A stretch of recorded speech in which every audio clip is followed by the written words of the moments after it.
of IT service management.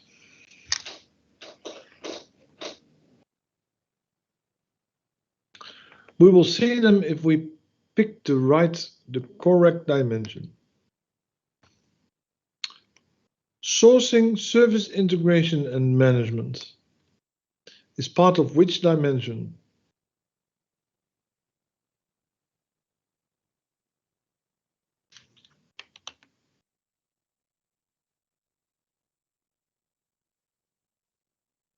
Anybody, any idea? Is it value streams and processes? Might be.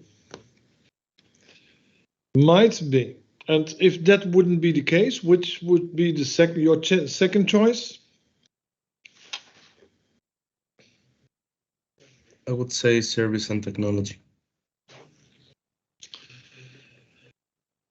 Then we go to number 2. We will see later on because we need all 4 of them. Roles and responsibilities of key staff and employees. That should be an easy one.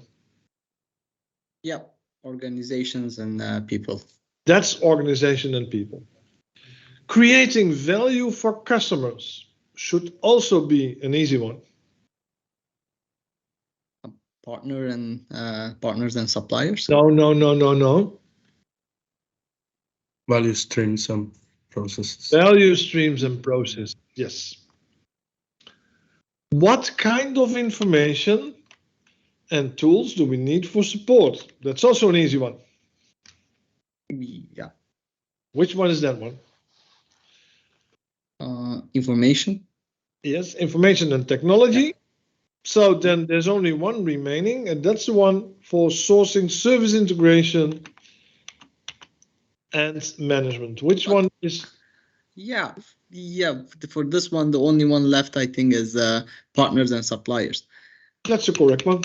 But can't we say it isn't also a value stream processes for the sourcing, service integration, and management? Or am I just... No. The core of value stream and processes is not sourcing or service integration or management. The core, the most important element of value stream and processes is delivering the value the customer wants. And to do so, we need sourcing, service integration, and management. But sourcing, service integration, they have, of course, they all have relationships. So let's see here. So they are all connected because they are all part in value delivery. But number 1 focuses on people, tasks, and responsibility. Number 2 focuses on tools and information. Number 3 focuses on partners and supplier to deliver the value. And number 4 focuses on what is value from a customer perspective. So staffing and competencies is dimension 1. The kind of information we need is dimension 2, and the technology support that is also dimension 2. And partners and suppliers.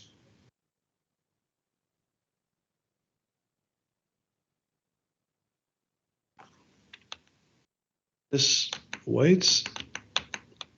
The PowerPoint slides. Creating value the question for customers and is removing that, yes.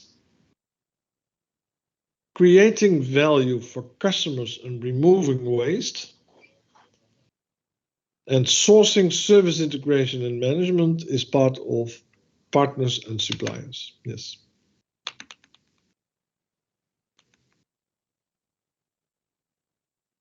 So this is about the relationships, the word relationship with other organizations that are involved in the design, development, deployment, delivery, support, and continual improvement. So it's about relationships, and this is about value. A series of steps an organization undertakes to create and deliver products and services to consumers.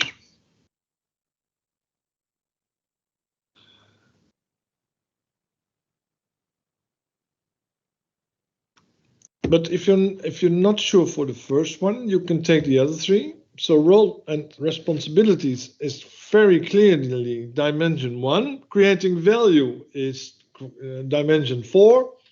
Information is 2. Then there's only one remaining for dimension 3, and that's sourcing, service integration, and management.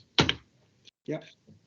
Okay, what supporting information and knowledge is needed to deliver and managing the services is a concern of which of the 4 dimensions? Supporting information and knowledge is needing to deliver and manage the services. Is that organization and people, information and technology, partners and suppliers, or value stream and processes? Yeah, this is an easy one, right? Since it's information. If you pick the right answer, then it's an easy one. Yeah. B, information and technology. B? Yeah. That's an easy one. Yeah. Yes. But you could also say that organization and people, you could argue, if you don't know the facts, that organization and people is also about knowledge of the people involved. And to have knowledge, you need information. But I would say, I would agree with you. If you read the question carefully, it's about information and technology to support the service. Yes. What's the value stream?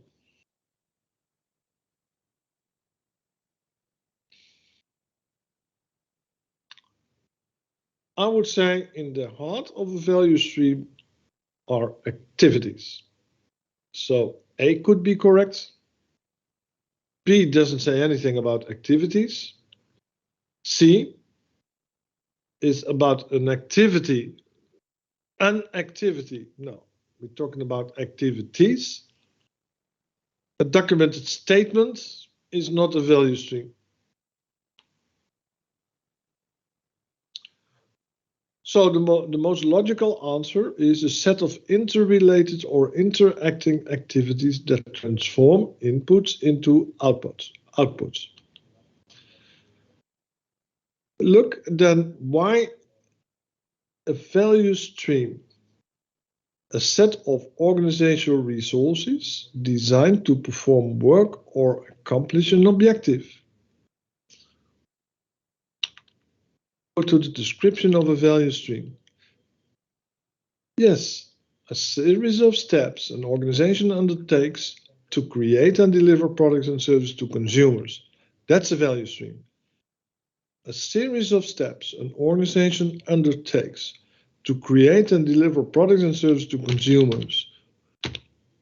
Because activities, I believe, focuses on process only.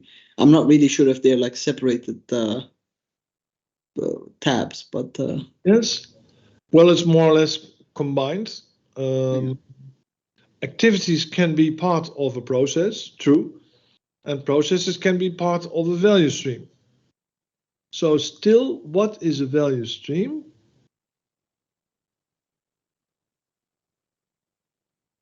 Yes, my answer says it transforms inputs into outputs. That's a problem because a value stream always focuses on outcomes and not outputs. Then a set of organizational resources designed for performing work or accomplishing an objective. A set of organizational resources. It's not within this definition. And here, a set of interrelated or interacting activities that transforms inputs into outputs. So this is the process part of dimension 4. And here it says, what is a value stream? So this was the definition of a process. And a value stream was this one. A series of steps an organization undertakes to create and deliver products and services to consumers. I will come back to this question later. because then the right answer is not there. It's not B, because B doesn't meet this definition. The steps or a series of steps an organization undertakes to create and deliver products and services to consumers. I will come back on that one later. Which of these are influencing factors for partners and suppliers? Could be corporate hospitality, could be resource scarcity, lack of resources, could be demand patterns. When does the customer have a high demand?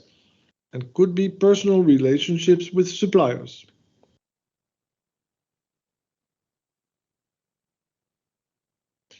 I would exclude 2, but that would be my solution. And then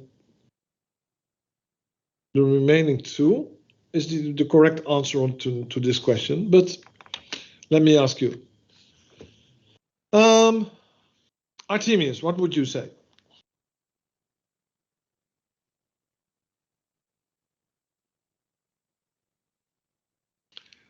The second and the fourth.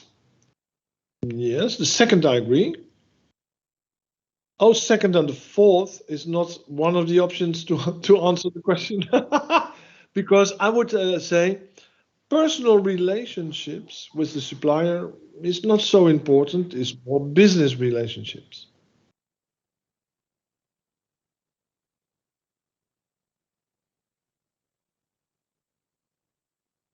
Second and third, yes. Why the third?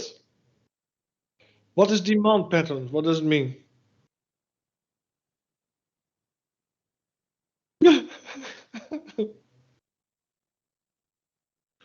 Demand patterns means that you have to look when there is a high demand. So in most companies, on Monday, there is a higher demand for IT services.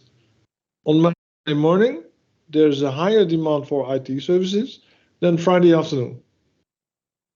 So demand patterns means if this is the case, then on Monday morning, we need more staff to support the services than on Friday afternoon. That means demand patterns. And that is something your supplier has to deal with, because the supplier has to fit his supply with the demand of the customer. So demand pattern is important for partners and suppliers. But for this question, I agree with Artemios. If we think about out of the business box, the influencing factors can be, yeah, personal relationship with supplier as well, right? Like, because it's also a influencing factor that the partners and suppliers are having. And yes, I agree with you. But is it the personal relationship or the business relationship with the supplier? Maybe personal relationship is also important, but at least we expect from a supplier that they deliver meeting the requirements in the contract. So then I would say, then business relationship is more important than personal relationship. But 2 and 4 is not an option, so we can't pick 2 and 4. yeah. So then could reconsider if it's 2 and 4. Then I would say of the 2 and 4 of these 2, I would say from my perspective, I would be more sure of 2 than of 4. So then I would continue with 2. And 2, there's only one, there's 2 combinations with 2, number 1 and number 3. And then I would say demand pattern is an influencing factor. So partners and suppliers have to cope with high demand or low demand. These are called demand patterns.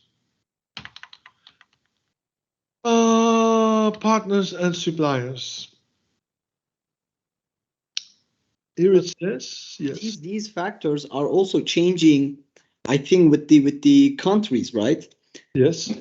Because like when I try to think from Turkish perspective, Yes. corporate hospitality is like, I believe it will influence the relationship, and also the personal relationship will influence a lot. Then I can agree with you. I think if we compare the Dutch culture with the Turkish culture, then I would say in the Turkish culture, personal relationships are more important than in the Dutch culture.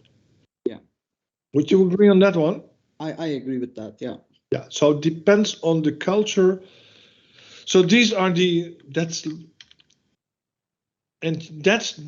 answer is in this figure. So it has to do with, for example, social factors. And environment, no, this is not an environmental factor, but how the cultural factor is a social factor. So it depends on the country where you deliver the service. Yes, that's right. But we have to check what the right answer is. Oh, I would say not on this one. On this one, 2 and 3 is the right answer. Service integration and management is an important concern of which of the 4 dimensions? There we go again. Service integration and management. That's one. This was also part of one of the previous questions. Open question.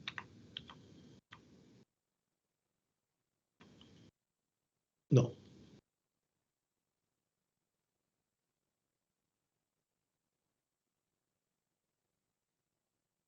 No.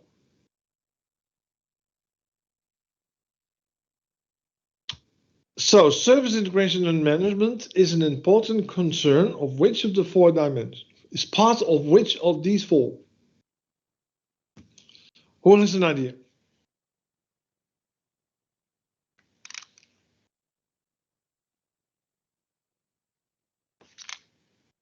I have an idea, but my idea is not so important. What do you think?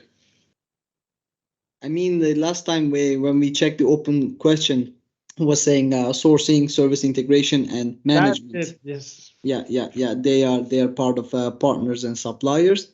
Yes. But I will still be ignorant and focus on process. I can, like I would do the wrong choice if I didn't know that. I'm pretty sure. But processes and values. Oh yeah, value stream and processes is also there. Now it's still partners and suppliers. Yeah. Are you convinced now, or do you need a third question? No, I'm good with that.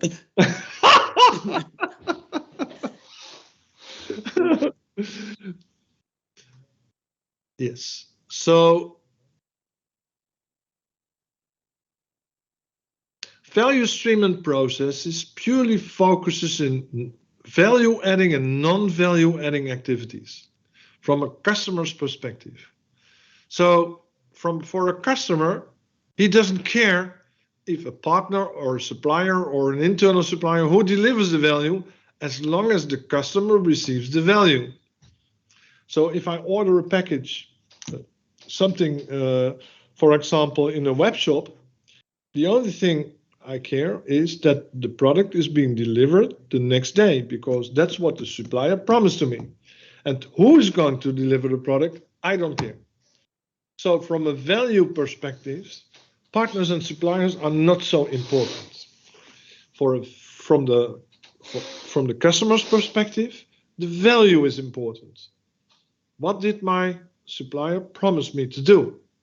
My supplier didn't promise who is going to deliver the article, but he promised when the article is going to be delivered. So that's more related to value streams and processes. And integration and cooperation, etc., is part of partners and suppliers. Then the last thing for today, I think, are the guiding principles. The guiding principles are part of the service value system, the upper part. These are 7 principles. Guiding principles. are recommendations that can guide an organization in all circumstances, regardless of changing its goals, strategy, type of work, or management culture. We talked about culture, so these 7 principles must be independent from a country's culture. Focus on value, I think, is international. Focus on what customers want and try to achieve the goals of the customers. Number 2 says, if you want to deliver something, a product or a service, assess the current situation. Do a baseline assessment. I would say in all cultures and in all countries, that would be a good idea.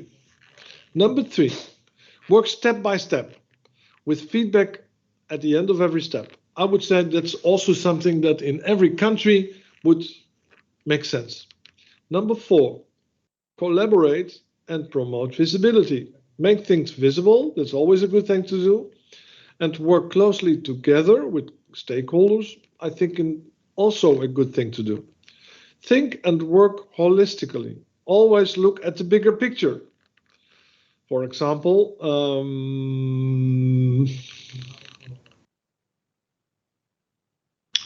look at the bigger picture.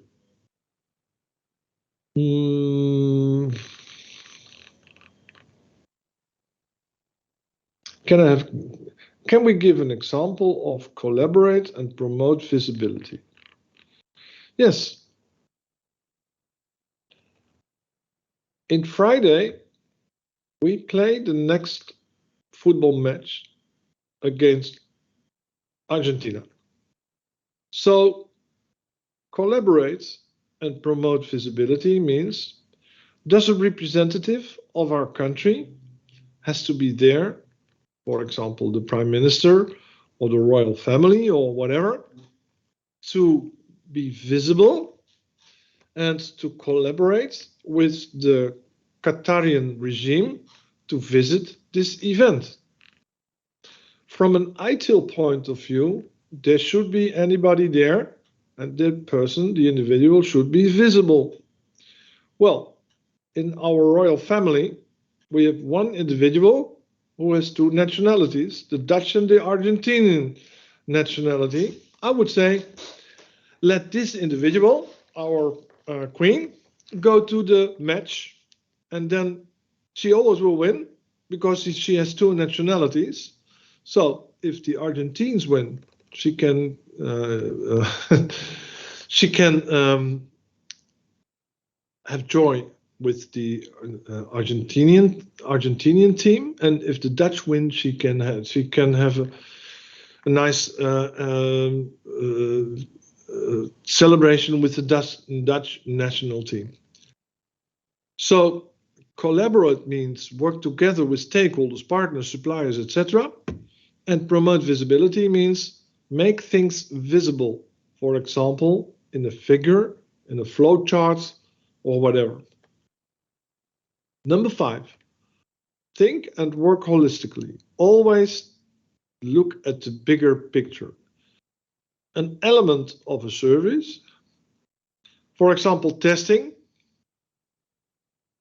Think and work holistically means testing has something to do with development, but testing has also something to do with maintenance.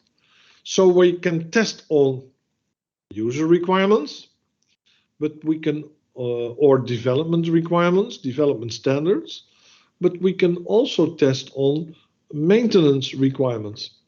So if we look at the bigger picture, we take all the views of all the stakeholders into consideration.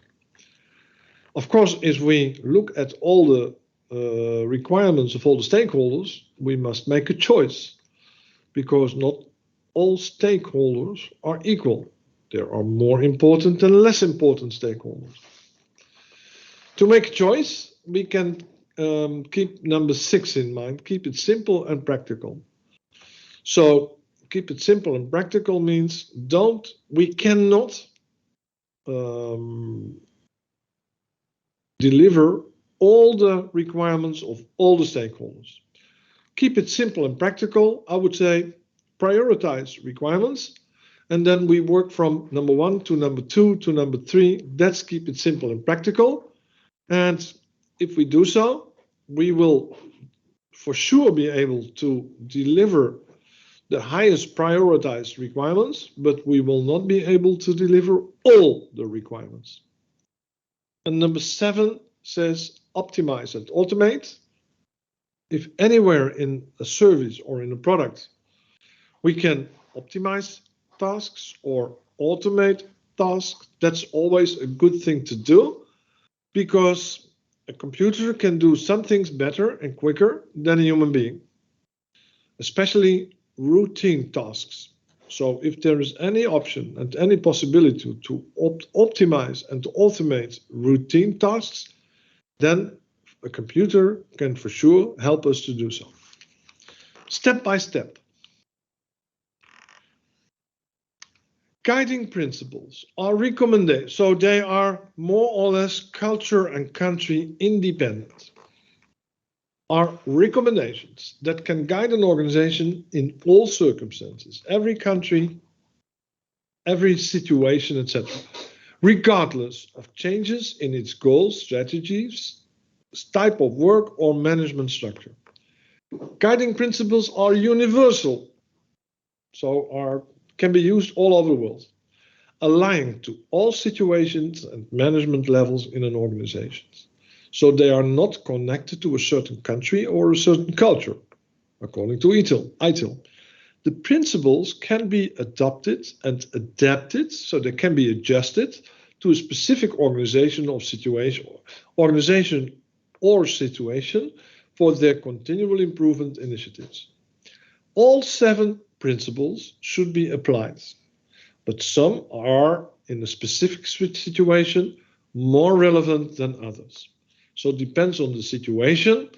If the situation is too complex, then maybe keep it simple and practical is the most important one, but the other 6 are also involved. These are the 7 guiding principles. Principle 1, focus on value. Everything we do should have a connection with value. Value can only be defined from the customer's needs. Value is achieved through the support of intended outcomes, results, and optimization improvements of the service consumers' costs and risks.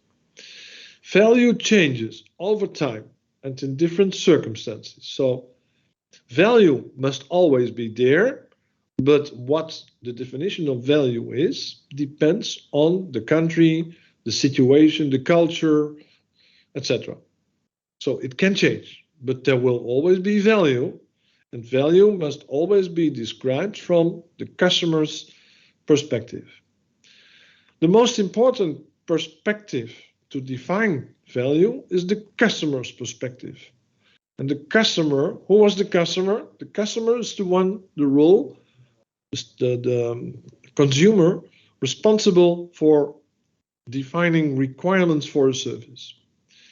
So there's 2 perspectives, the customer perspective, a good balance between costs and benefits, and the user perspective or the user experience. And the user is mainly interested in usability. So if you look at the figure, customer experience, customer service, advertising, brand reputation, a good sales process, pricing. So everything with budgeting and pricing is from a customer's perspective. The user wants a good usability, a good interaction design with the product or service, a good information architecture to deliver the right information, a good content strategy to have the right context, and a good visual design and good user research. Customer defines value. Who is the customer? And what is the customer's perception of value? Is it an internal customer or an external customer? And it's always from a customer's perspective. So for some customers, it can be speedy service, speedy delivery, etc. More options, be understood, confidentiality, etc. Why does the customer use the services? And what do the services help them to do? So what's the main advantage of the service? Why does a customer order a book at Amazon.com? Because if Amazon.com says they will deliver the book the next day, they always will do so. So we can trust on the agreement or the definition of the service Amazon delivers. How does the service helps the computer to meet their goals? Well, that's the most important part from a customer's perspective. What agreement or what specifications or what requirements can we define for the services? And what are the cost or financial consequences for the service?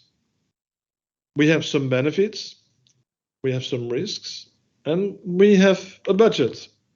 So, for example, if we order an article and there is 3 ways to deliver the article within 1 hour, the same day or the same week or something like that, of course, all 3 delivery options have their financial consequences and maybe also their risks. And then it's up to the customer to make a choice. Do we want service level 1, service level 2, or service level 3? Service level 1 is within an hour. Service level 2 is within 1 day. And service level 3 is within 1 week. And sometimes it must be immediately within 1 hour. And sometimes it can wait and can also be within 1 week. Depends on the situation. Principle 2. Start where you are.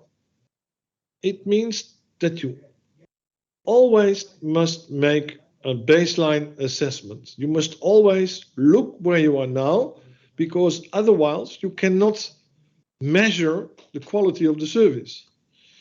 So assess where you are now. So if Amazon.com promises to deliver within 1 hour, what time is it now? It's now 5 minutes past 4. So within 1 hour means before 5 minutes past 5. Understand the role of measurement. If we can't measure, we can't assess quality. So measurement means there must be something to measure. How do we measure good quality? Depends on the expectations and the requirements of the customer. What is good quality? Well, at least good quality means that the supplier meets agreed requirements. So then the requirements must be measurable or smart or whatever you call it. So speedy deliverance doesn't say anything. Deliverance within 1 hour, that's more clear. So a speedy deliverance cannot be measured, because what is speedy? What's the definition of speedy? How soon? And delivery within 1 hour is something we can measure. Look at what exists as objectively as possible. Where are we now? For example, in solving, now you are, then from a development point of view, testing is again a very nice example. So assess where you are now. What's the current quality of testing? Do we test, and how do we test? How to understand the role of measurement? Testing is measurement. So there must be a baseline. In testing language, we call it acceptance criteria. We measure the acceptance criteria, and then the product, the result, will meet acceptance criteria or not. And if it meets the acceptance criteria or not, we can report in a test report. Look at what exists as objectively as possible. Do we already have a testing department? Do we have testing standards? Do we have testing requirements? Using the customer, is the customer aware of testing requirements, etc., or the desired outcome? So to have a good product, I would say we need the testing activity to measure the result as a starting point. So what do we expect from, what are the expectations of the customer of the service or the product? When examples of successful practices or services are found in the current state, so do we already test in the current situation? Do we have testing requirements? Do we have testing templates? Do we have testing tools, etc.? So if we already have examples of things which are successful, for example, some test scripts, determine if and how these can be replicated or expanded. Can we reuse these test scripts to achieve the desired state? Apply your risk management skills. So everything we do also has risks. Means not enough testing has a risk, but too much testing has also a risk, because not enough testing has the risk of not finding all the errors. Too much testing has the risk of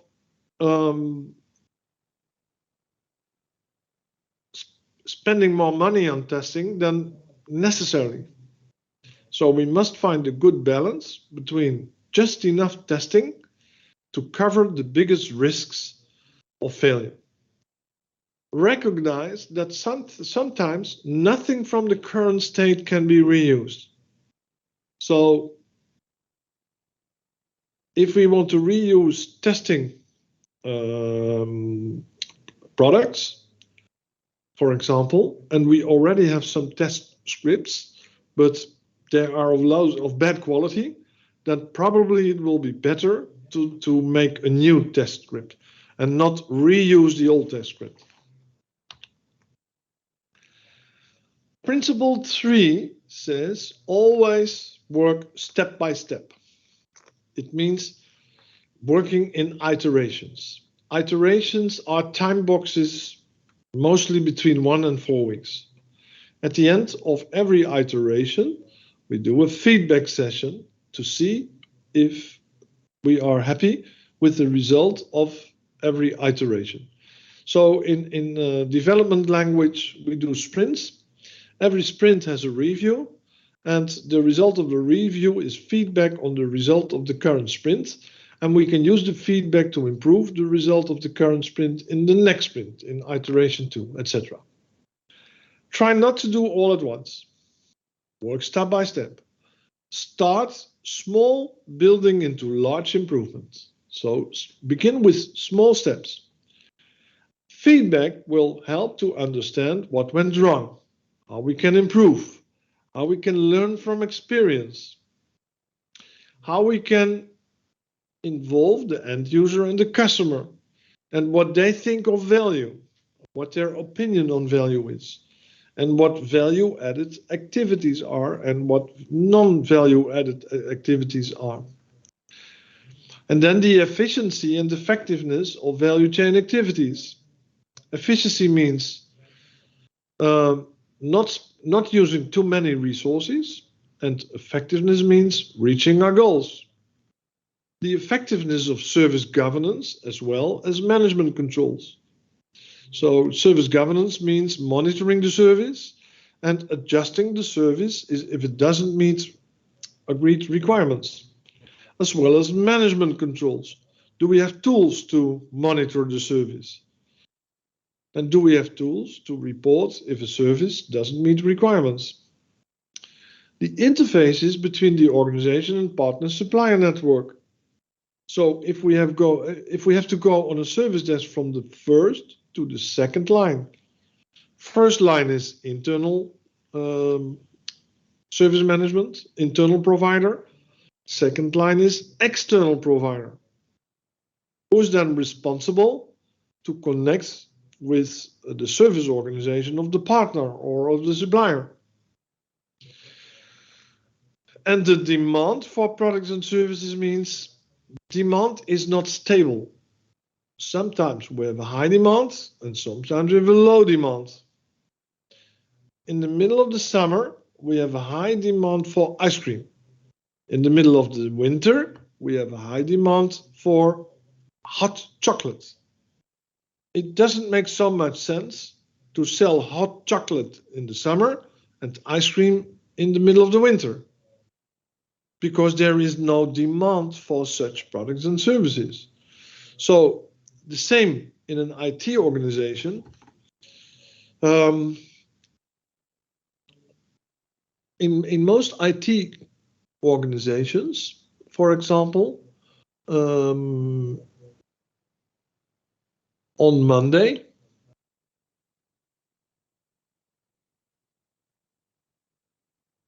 in most cases on Monday, demand for IT services is higher than on Friday. For example, other example.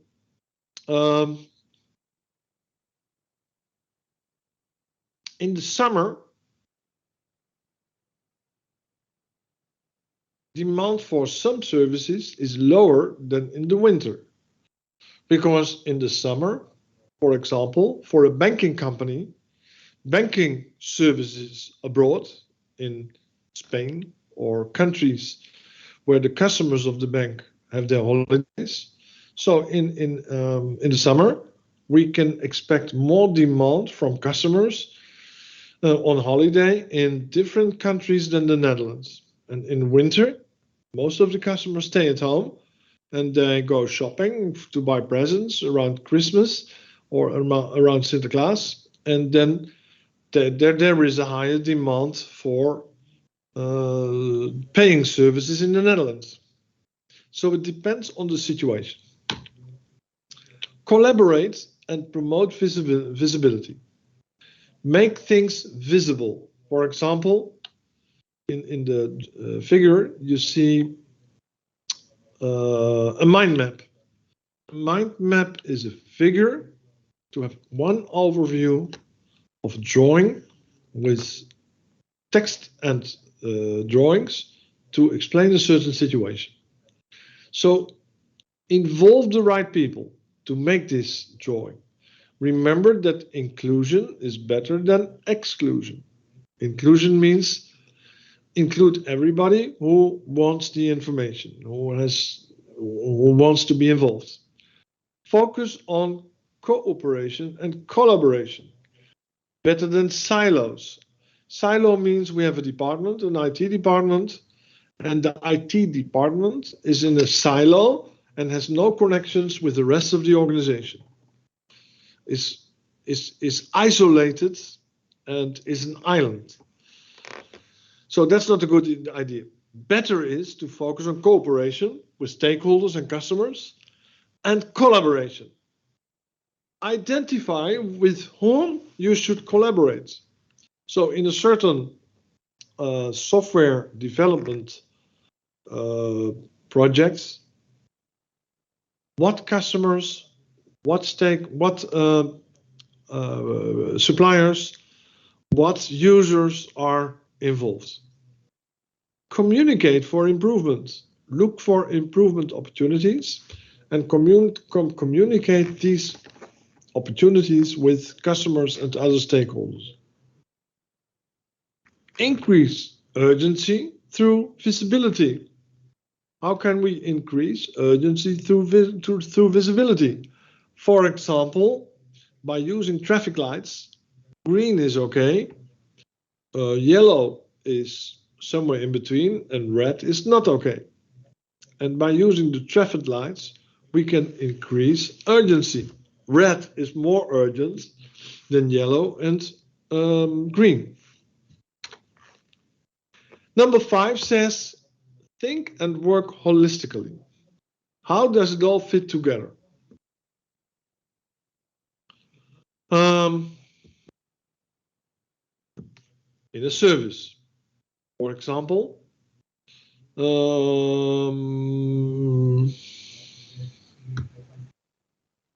Yeah, if we change one element of a service, then this change might have consequences for other services.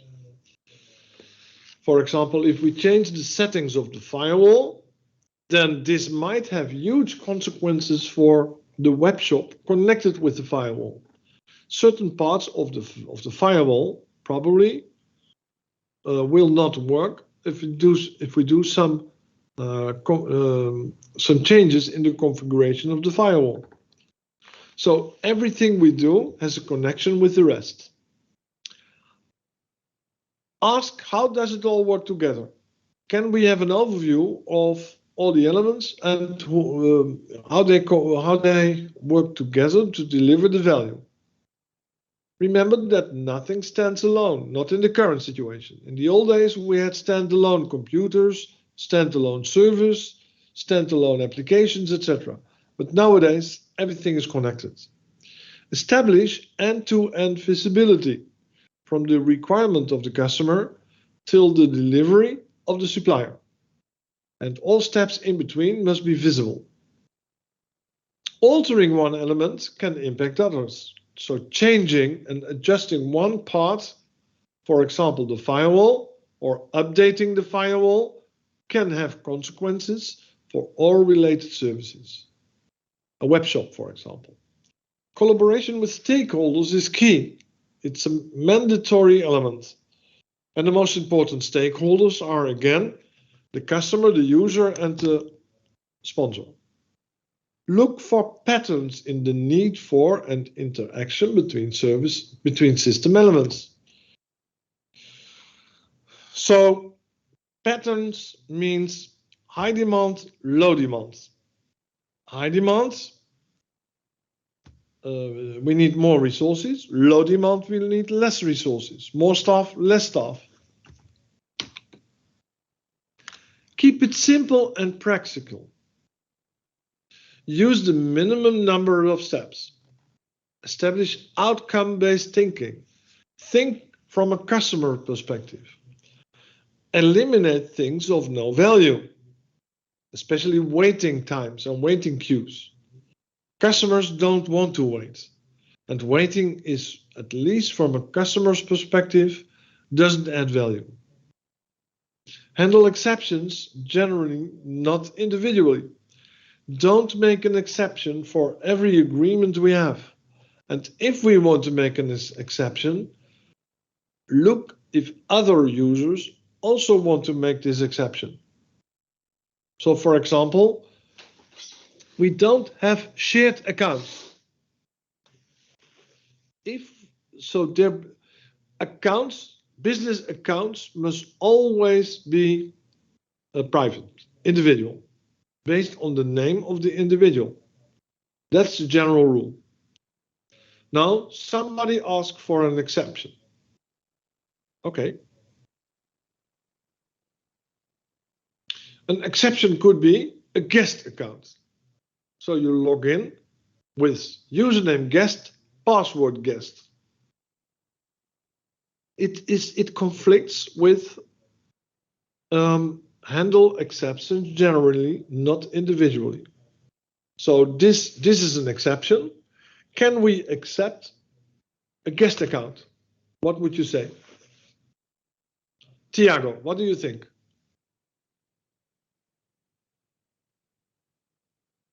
Excuse me, could you repeat? With some network The general issues. rule would be no general accounts, only individual accounts. So only accounts, email accounts, based on the name of the user. And then to log in the Wi-Fi network, the users ask us to create a guest account with username guest, maybe email address guest@abnamro.com, and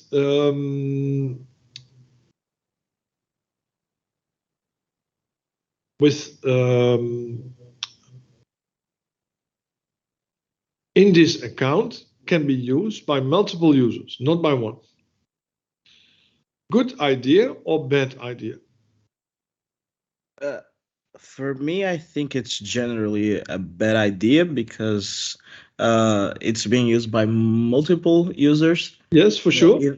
Even though it's more simpler and practical to develop, I think then we would have maybe problems with privacy or data management because Yes. it's a lot of users. So in my opinion, I don't think it is a good idea. But it also depends on the on the set of actions that we are actually able to do. Yes. So So normally I would agree with you, but maybe if we separate the Wi-Fi network from the rest of the infrastructure, so it's a separated infrastructure only for guests. So if it collapses, nobody cares, then maybe we could define an exception. And we could say, okay, for this separated infrastructure, only for guests, we could have an exception. And for this separated environment, it might be a good idea to have one simple guest account, username guest, password guest. Could you agree on that one? yeah, I could agree. If it is separated from I everything else. must be separated. Yes. So Yeah. in this case, for this specific situation, and then we have an exception, and we deal with this exception generally. So in this environment, there we use the guest account, and it's only can only be used in this specific environment. Judge what to keep. For example, um, a good example is always your email. So, do you need access to your own business mail from 10 years ago? Would that make sense? Could anybody answer the question? Uh, I Tiago. don't. I don't know, to be honest. If from 10 years ago, my business email, maybe if I keep it active, maybe I would need to have access. But usually, I think people renew the emails from time to time, so it wouldn't make sense to keep it still.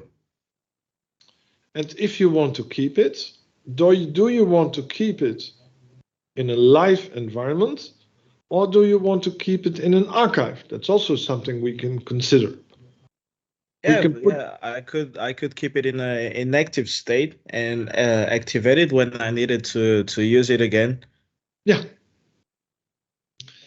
So, um, and then we look at what, for example, privacy regulations say. In privacy, it's very simple.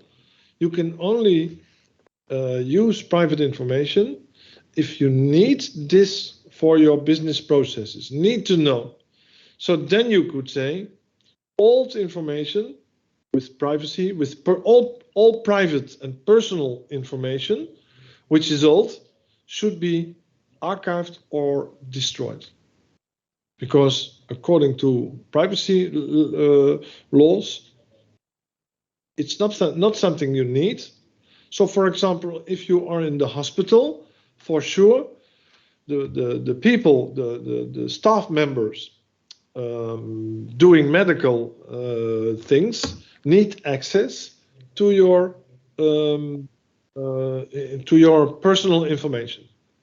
But after you left the hospital, and you probably will not return to the hospital after 10 years, does the hospital still needs this access to this medical information? And then I would say, and also the law says it, they don't need active access anymore. You can archive it, and then on demand, they can have access to it, but it's not there in the normal operational environment anymore. So that's something about what do we keep and what do we archive or even destroy. Start with an uncomplicated approach. So start with the most simple. So if you start testing, I would say the uncomplicated approach would be test every item in the backlog. That would be simple and uncomplicated. So every item in the backlog needs to be tested.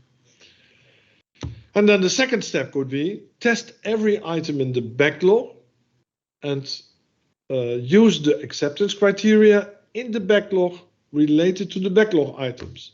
But then at least we must have acceptance criteria. Otherwise, this option is not available. And the last part is agree on objectives of what we want to do. So if you start doing testing, what are the objectives of testing? Why do we want to test? And the last one, optimize and automate. In this order, first optimization and then automation. Optimization means to make something as effective and useful as it needs to be. Doing things quicker and better. Automation typically refers to the use of technology to perform a step or series of steps correctly and consistently with limited or no human intervention. So automation is let a computer do the work. Optimization is do only the necessary activities. Before an activity can be effectively automated, it should be optimized to whatever degree is possible and reasonable. So if we can use a testing software to execute test scripts, then I would say the most simple way to deal with an automated test scripts is follow all the acceptance criteria related to all the backlog items in the product backlog. That's how we can keep it as simple as possible. You can do the questions in your homework, open questions and sample questions. And then next time we will continue with number 60. I will send you a mail within 1 hour with the homework for the next session. And the next session will be December 15th. Any questions till now? Not for me. Not for me as well. Okay.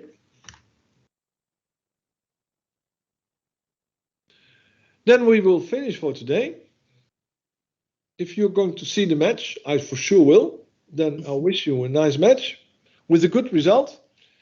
And I will send you an email with the homework for the next session on December the 15th. And then we will have the second course day on December the 15th. Have a nice evening. Thank you. Same for you. Thank you. Thank you. And see you on December the 15th. Yeah. Yeah. Okay. Bye. Thank you.